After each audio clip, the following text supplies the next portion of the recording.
పిలుద్దామా మరి సమూయేలుని? పిలవండి మరి.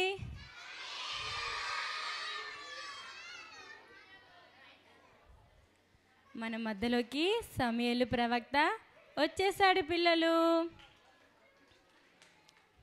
అయితే సమూయేలు ఆ దేశం అంతటా కూడా నాయకుడిగా ఉండి ఎవరికి ఏ సమస్య వచ్చినా కానీ వాళ్ళకి ప్రార్థన చేసేవాడు పిల్లలు.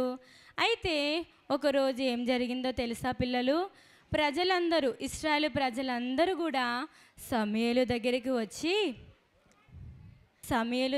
వచ్చి మాకొక నాయకుడు కావాలి. ఎవరు కావాలి? మా దేశాన్ని పరిపాలించడానికి మాకు నాయకుడు కావాలి, సమూయేలు ప్రవక్త అని అందరూ వచ్చి అడుగుతారన్నమాట. అయితే సమూయేలు ప్రవక్త, అయ్యో ఎందుకు వీళ్ళు ఈ విధంగా అడుగుతున్నారు? దేవుణ్ణే వీళ్ళు మరి త్రోసివేసినట్టుగా ఉంటుంది కదా. సరే మీకోసం ఒక నాయకుడిని, మీకోసం నేను దేవుణ్ణి అడిగి చెబుతానని సమూయేలు ప్రవక్త చెబుతారు పిల్లలు. ఆ తర్వాత ప్రజలందరూ కూడా వెళ్ళిపోతారు, వెతకడానికి వెళ్తూ ఉంటారు. ఎక్కడ వెతికినా దొరకవు పిల్లలు. మొత్తం ఊరంతా తిరుగుతారు. ఊరు మొత్తం కూడా తిరిగి ఎక్కడ కూడా కనిపించవు పిల్లలు. అయితే సౌలు తన ఫ్రెండ్తో అంటాడు, మనం వచ్చి 3 రోజులైతుంది, నాన్న మన కోసం ఎదురు చూస్తూ ఉంటాడు కదా, మరి మనం తిరిగి వెళ్ళిపోదామా అంటాడనమాట. అయితే తన ఫ్రెండ్ అంటాడు, ఇక్కడ ఈ ఊరిలో ఒక పెద్ద ప్రవక్త ఉన్నాడు, అతని పేరు ఏం పేరో తెలుసా? సమూయేలు. అయితే అతని దగ్గరికి వెళ్తే మనం ఎక్కడికి వెళ్ళాలో ఎలా దొరుకుతాయో మనకు చెబుతాడు, కాబట్టి మనము వెళ్దామా అని అడుగుతారనమాట.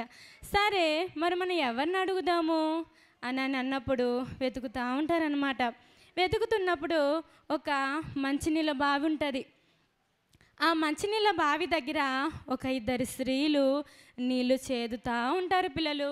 అయితే అక్కడికి వెళ్ళి, అమ్మలారా ఇక్కడ సమూయేలు ప్రవక్త వాళ్ళ ఇల్లు ఎక్కడానని అడుగుతారు.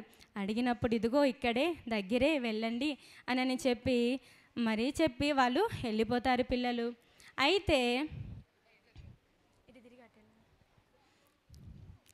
అయితే చూడండి పిల్లలు, దూరం నుండే సమూయేలు ప్రవక్త వస్తున్నాడనమాట. సౌలుని సమూయేలు చూచిన తర్వాత దేవుడు సమూయేలుతో మాట్లాడుతున్నాడు, ఇదిగో ఇతనే నేను ఏర్పరచుకున్నటువంటి మరి రాజు, ఇతనే సౌలు అని దేవుడు సమూయేలు ప్రవక్తతోటి చెప్తాడు పిల్లలు. ఆ తర్వాత మరి సౌలు వెతుక్కుంటూ వస్తున్నారు కదా, వెతుకుతూ మరి దగ్గరికి వచ్చేస్తారు సమూయేలు ప్రవక్త దగ్గరికి. అయ్యా ఇక్కడ సమూయేలు ప్రవక్త ఎక్కడున్నాడని అడుగుతారనమాట. వెంటనే సమూయేలు ప్రవక్త వెనుకకు తిరిగి నా దగ్గరికి వచ్చి నన్నే అడుగుతారు వీళ్ళు అని సరే అని చెప్పేసి, ఇదిగో ఆ ప్రవక్తని నేనే. అయితే మీరు 3 దినముల నుండి మీ గాడిదల కోసం వెతుకుతున్నారు కదా, మీరేం భయపడకండి, అవి క్షేమంగా ఉన్నాయి. సరే ఈ రాత్రి మా దగ్గర భోజనం చేసి ఉదయాన్నే వెలుదురుగానని చెబుతారు పిల్లలు. సరే వాళ్ళు ఏం చేస్తారంటే మరి 3 కూడా ఆ రాత్రికాల సమయంలో భోజనం చేస్తారు పిల్లలు. భోజనం చేసి పడుకొని ఉదయాన్నే లేస్తారు పిల్లలు. హలో అయితే ఉదయాన్నే లేచిన తర్వాత సమూయేలు ఒక తైలపు బుడ్డిని తీసుకొని వస్తారు పిల్లలు.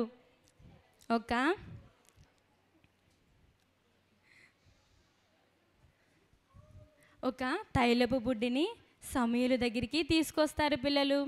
తీసుకొచ్చిన తర్వాత సమూయేలు మోకరించిన తర్వాత సౌలు మోకరించిన తర్వాత సమూయేలు ప్రవక్త తన తలపైన నూనె పోసి అభిషేకిస్తాడు పిల్లలు చేతి పెట్టి. ఆ తర్వాత అతని లేపి, ఇదిగో నువ్వు వెళ్తున్నప్పుడు 3 సూచనలు జరుగుతాయి, ఎందుకంటే నువ్వు రాజు కావడానికి ఆ సూచనలు జరుగుతాయని సమూయేలు ప్రవక్త చెబుతాడు పిల్లలు. సరేనని సమూయేలు ప్రవక్త వెళ్ళిపోతాడు. ఆ తర్వాత సౌలు తన ఫ్రెండ్ ఇద్దరు కూడా వెళ్తూ ఉంటారు పిల్లలు ఇంటికి వెళ్తున్నప్పుడు మొట్టమొదటిసారిగా ఒక ఇద్దరు వ్యక్తులు ఎదురు పడతారు పిల్లలు. ఎంతమంది ఇద్దరు వ్యక్తులు ఎదురుపడి, అయ్యో ఇంకా మీ గాడిదల కోసం మీరు వెతుకుతూనే ఉన్నారా, అవి ఎప్పుడో దొరికినాయి, ఇంటికి ఎప్పుడో వచ్చేసినాయి, మీరేం టెన్షన్ పడకనని చెప్పేసి ఇద్దరు కూడా వెళ్ళిపోతారు పిల్లలు. ఆ తర్వాత ఇంకొక ముగ్గురు మళ్ళీ ఎదురు పడతారు పిల్లలు. ఇంకొక ముగ్గురు ఎదురు పడ్డ తర్వాత, సౌలు బాగున్నావా, ఎన్ని రోజులైతుంది నిన్ను చూసి, తిన్నారో లేదో, ఇదిగో నా దగ్గర 2 రొట్టెలు ఉన్నాయి, తీసుకో తిను అని చెప్పేసి వాళ్ళు ముగ్గురు కూడా వెళ్ళిపోతారు పిల్లలు. ఆ తర్వాత ఏమైతే తెలుసా పిల్లలు, ఇంకెన్ని సూచనలు కూడా ఆత్మచేత నింపబడి ప్రవచిస్తూ ఉంటారు పిల్లలు. అందరూ ప్రవచిస్తూ ఉంటే, అభిషేకం పొందుకుంటూ ఉంటే సౌలు మరి వారి దగ్గరికి వచ్చేసరికి సౌలు కూడా ఆత్మచేత నింపబడి సౌలు కూడా మరి ప్రవచిస్తూ ఉంటాడు పిల్లలు.